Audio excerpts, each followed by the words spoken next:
Bonsoir chers amis, j'espère que vous allez bien, que ce confinement n'est pas trop pénible pour vous, tout se passe bien. Je vous avais promis il y a quelques jours une série de vidéos sur les indulgences. Vous savez que le pape François nous a fait cadeau d'une indulgence plénière sous certaines conditions dans le cadre de cette pandémie. Indulgence qu'on a pu recevoir il y a quelques jours en participant, en assistant à cette bénédiction Urbi et Orbi que le pape François a donnée de la place Saint-Pierre, mais une indulgence, on le verra, qui est aussi accessible, recevable tous les jours dans le cadre de cette pandémie, et même tous les jours de l'année, on le verra aussi. J'aimerais donc vous parler des indulgences. Qu'est-ce que c'est un peu que l'indulgence? Alors, je peux commencer par vous donner une définition que l'Église elle-même nous donne dans le catéchisme de l'Église catholique, hein, ce livre que peut-être vous vous êtes acheté ou vous allez vous acheter dans le cadre de ce confinement, de ce temps que vous avez du coup pour lire, pour occuper vos longues soirées.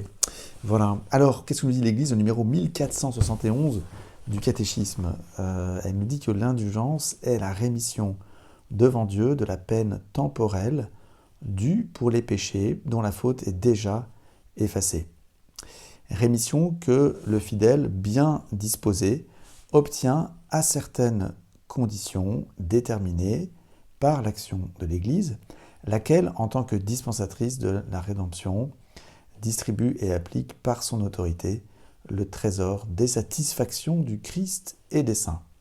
Voilà, l'indulgence peut être aussi partielle ou plénière, selon qu'elle libère partiellement ou totalement de la peine temporelle due pour le péché. Alors déjà, cette définition peut vous paraître hyper compliquée, hein, ça fait appel à plusieurs notions comme le pardon, la peine, qu'est-ce que c'est que cette histoire de peine?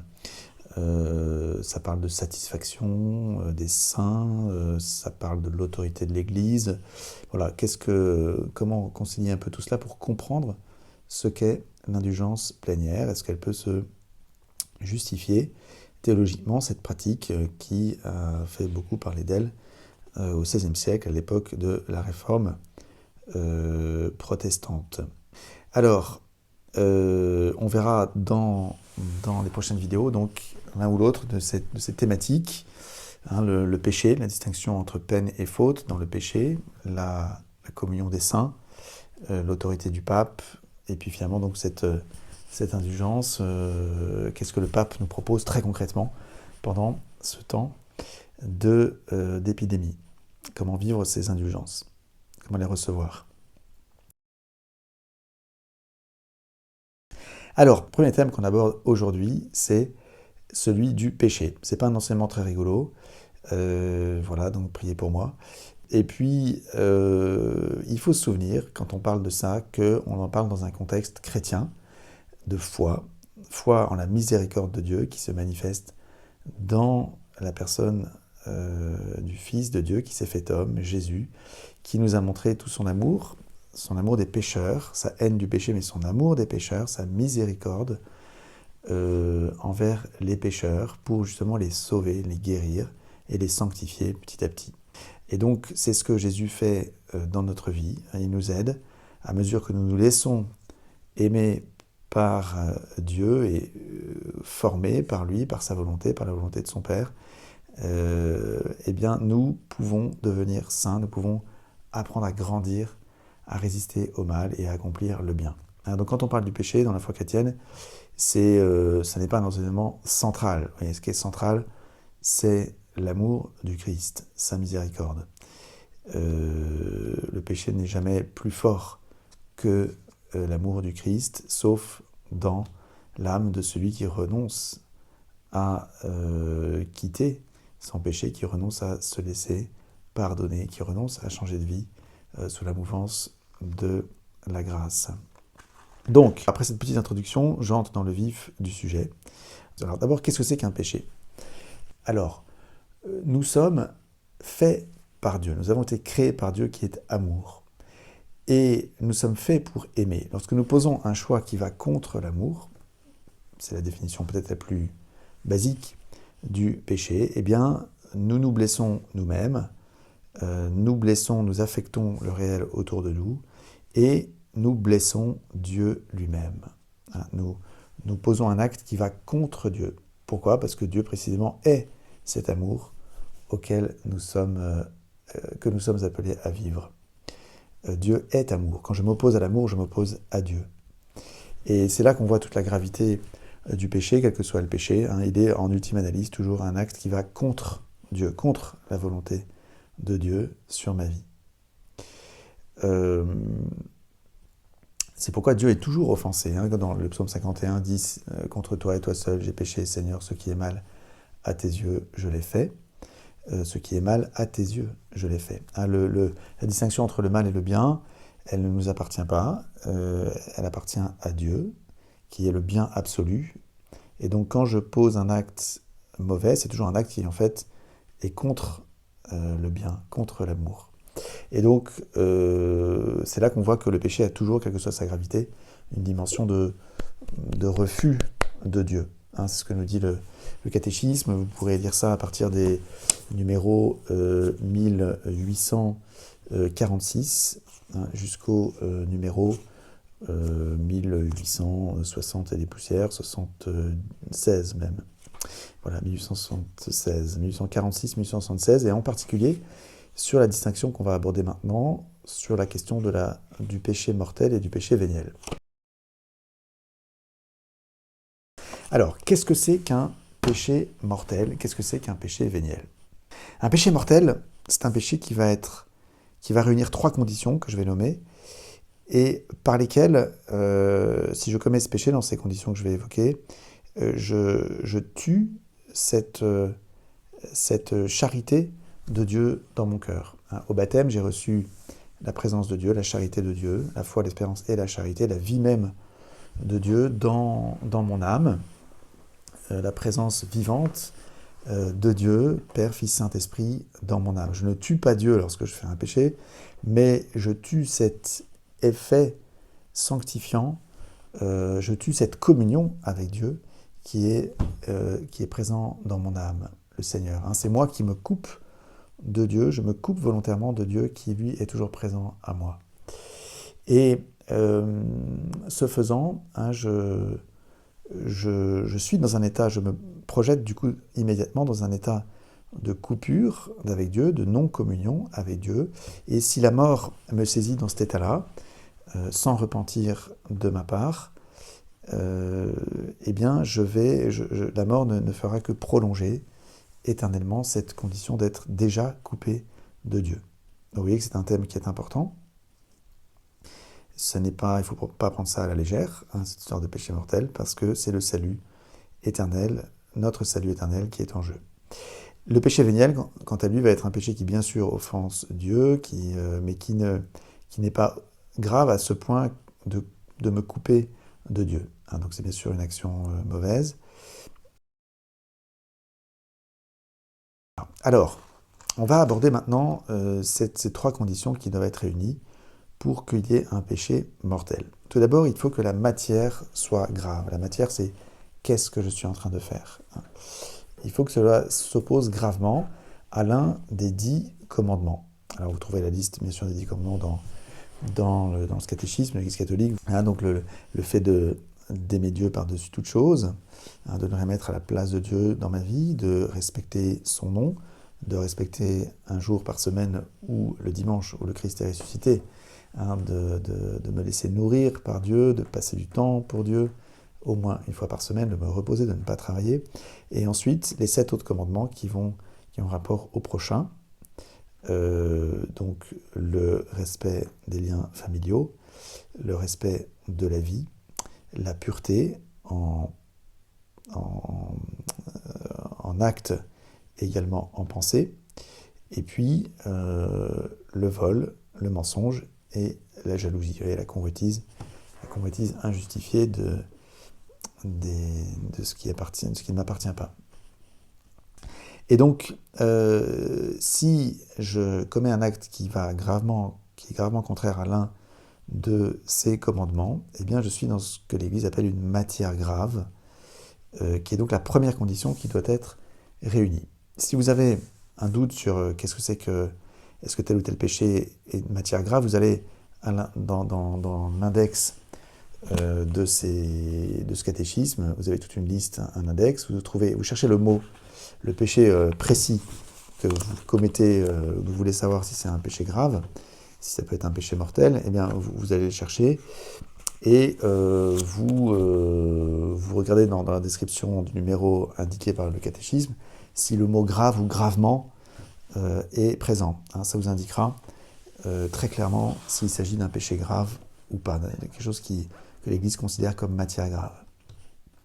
Deuxièmement, il faut qu'il y ait ce qu'on appelle la pleine connaissance, qu'au moment où je posais cet acte, où j'ai fait ce péché, je savais que c'était quelque chose qui s'opposait gravement à la loi divine. Hein, ma conscience me disait clairement, attention, là, ce que tu vas faire, c'est grave, c'est gravement mal. Et donc, ça, c'est une deuxième condition pour qu'il y ait un péché mortel. Sur cette deuxième condition, il peut y avoir un cas qu'on appelle l'ignorance invincible. Hein, c'est par exemple quelqu'un qui n'est pas au courant, on lui a jamais dit que telle ou telle chose était mauvaise. Hein, je pense par exemple aux catholiques qui, par rapport à la messe du dimanche, souvent ne sont pas très au clair, hein, qui s'imaginent que c'est une option. Pour nous, catholiques, non. Hein, ça fait partie du 3e commandement. Le Seigneur Dieu Tout-Puissant, Créateur du ciel et de la terre, il veut, au sens fort du mot, que nous le recevions, que nous recevions sa parole et, si possible, son corps, l'Eucharistie, tous les dimanches ou le samedi soir. Hein, c'est vraiment une volonté expresse du Seigneur.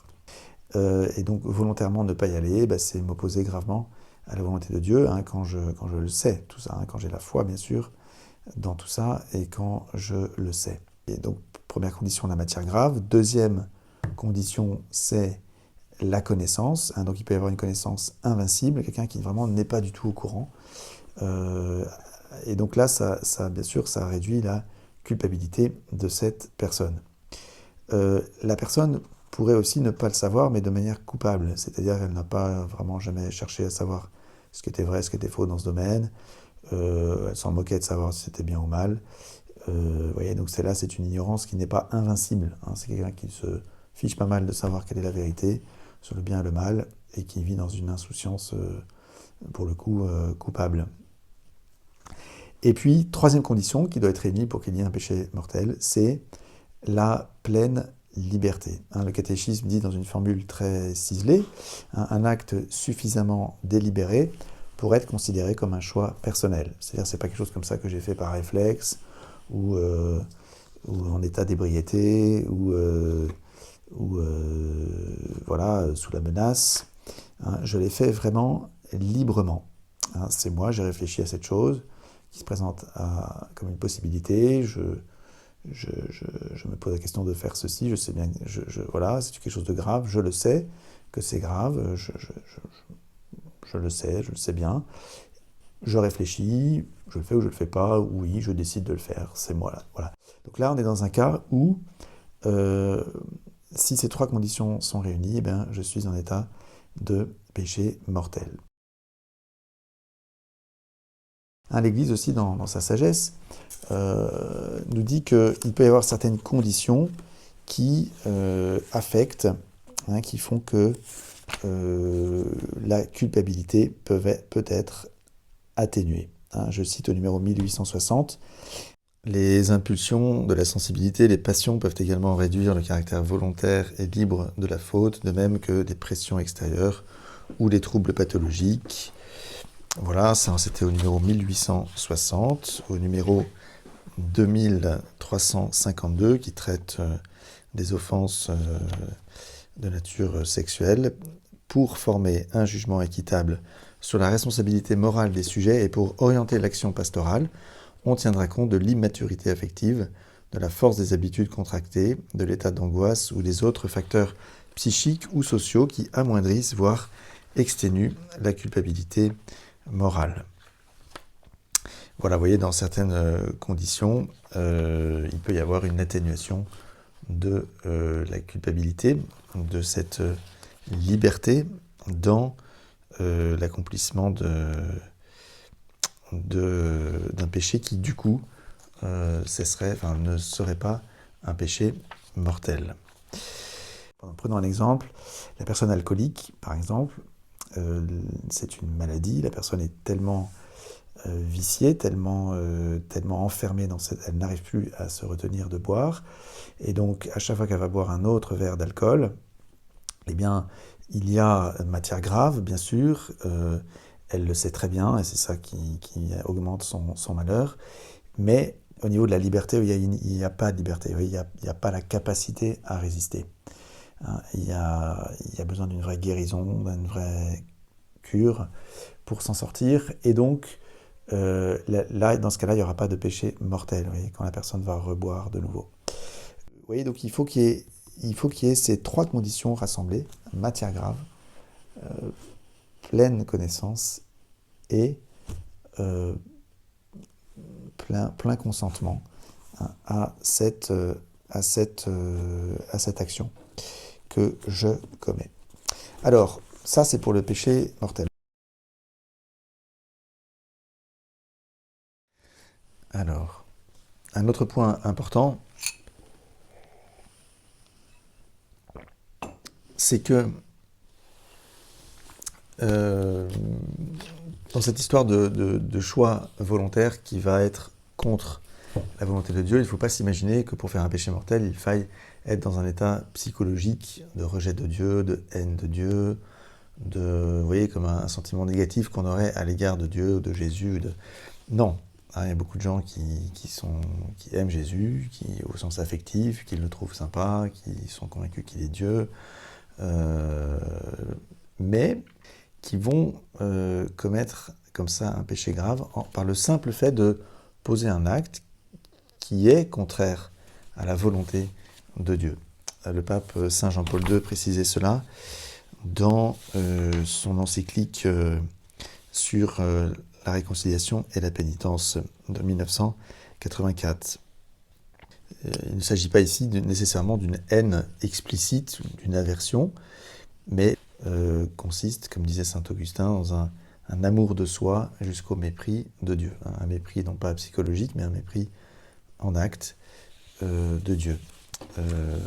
Saint Jean-Paul II le disait de manière plus précise de la manière suivante: il y a de fait péché mortel quand l'homme choisit consciemment et volontairement, pour quelque raison que ce soit, quelque chose de gravement désordonné.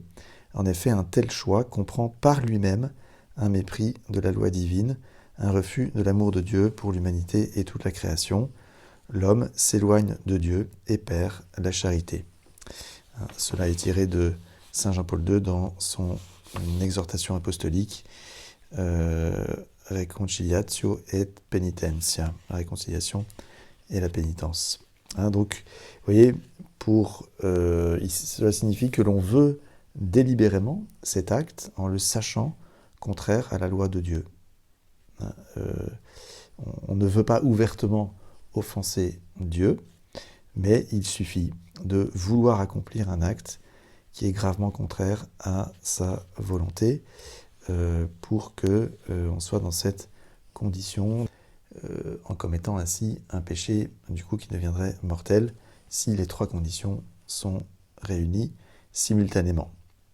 On trouve cette affirmation de la réunion simultanée des trois conditions pour qu'il y ait un péché mortel dans l'encyclique de saint Jean-Paul II, Veritatis Splendor, la splendeur de la vérité, au numéro 70.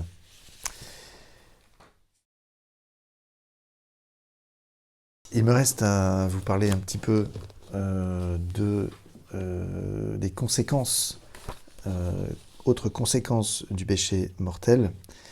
C'est que, bien sûr, on perd l'état de grâce, et si ce péché mortel n'est pas compensé, racheté par le repentir et par le pardon de Dieu, il cause l'exclusion du royaume du Christ et la mort éternelle de l'enfer. On trouve ça dans le catéchisme au numéro 1861, bien qu'il faille toujours abandonner, bien sûr, à Dieu seul le jugement de tel et tel acte commis par telle et telle personne, évidemment.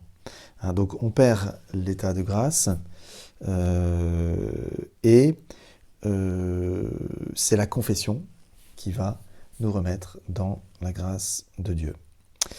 En perdant aussi cette union vitale avec Jésus par le péché mortel, on perd l'union, la communion avec son corps mystique qu'est l'Église. On n'est pas excommunié, mais on reste dans l'Église, mais on est comme un membre mort de l'Église, comme un membre malade qui va causer du mal, du coup, à tout le corps. On provoque également une blessure à la société humaine tout entière, puisqu'on cesse, par le péché mortel, d'être ce ferment dans la pâte, cette lumière du monde dont parle Jésus, même si cela peut paraître à nos yeux imperceptible.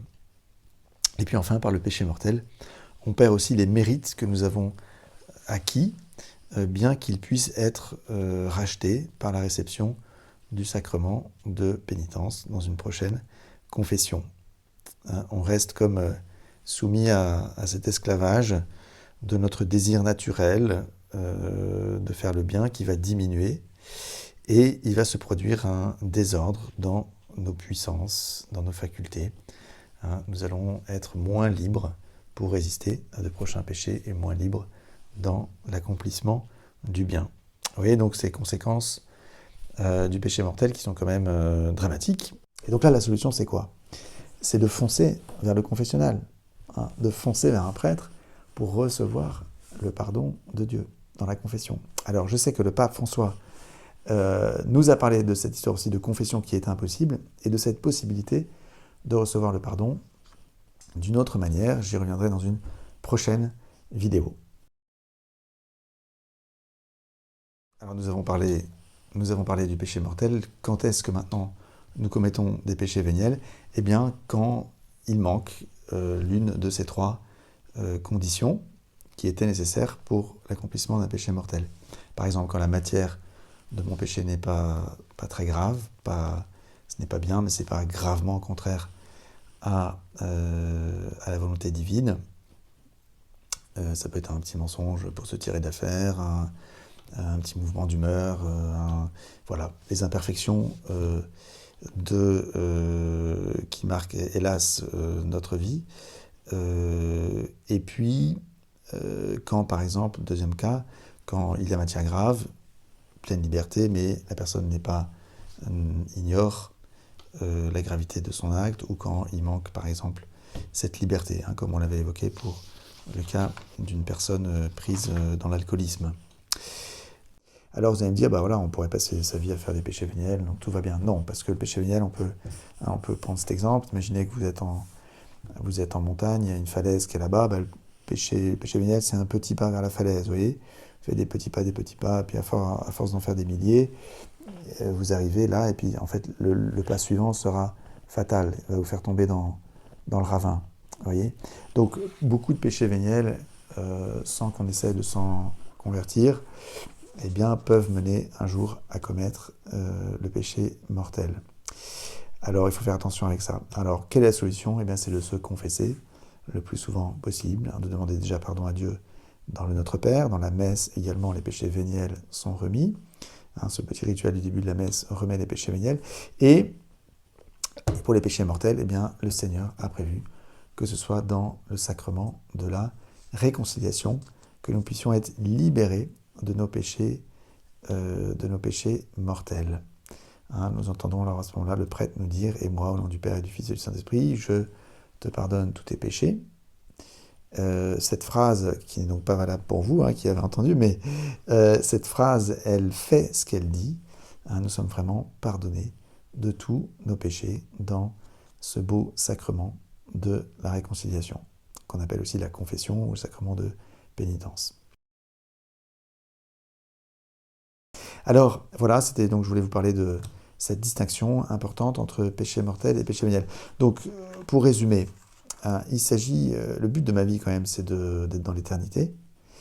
Et ce qui va déterminer que je serai éternellement sauvé, c'est que au soir de ma vie, je sois trouvé au moment de ma mort, pas après, mais au moment de ma mort, je sois en état de grâce. C'est-à-dire que je ne sois pas en état de péché mortel.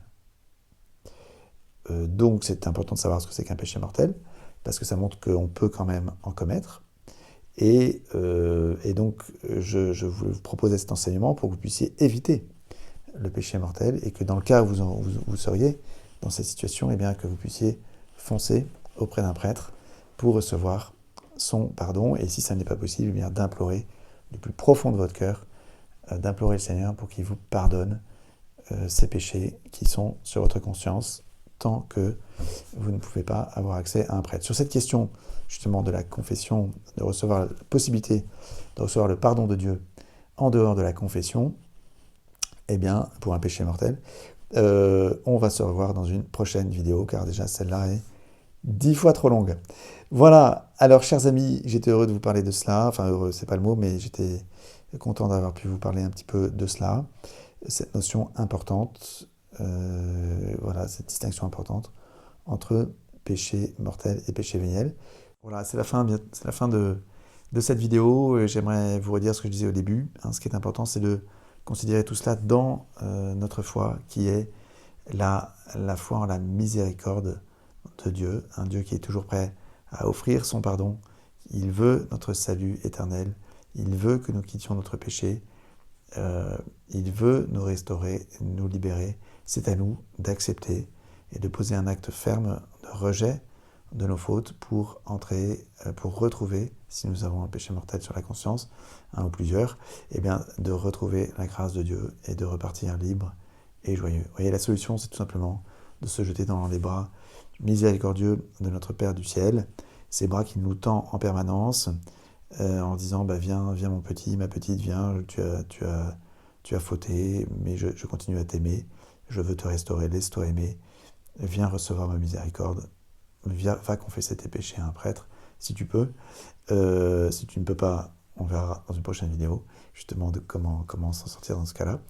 Et voilà, mais voyez le Seigneur qui nous dit, voilà, viens, laisse-toi aimer, convertis-toi, change de vie, quitte ton péché maintenant, allez, débarrasse-toi de ça, tu es fait pour la vie, non pour la mort, et tu es fait pour la vie éternelle.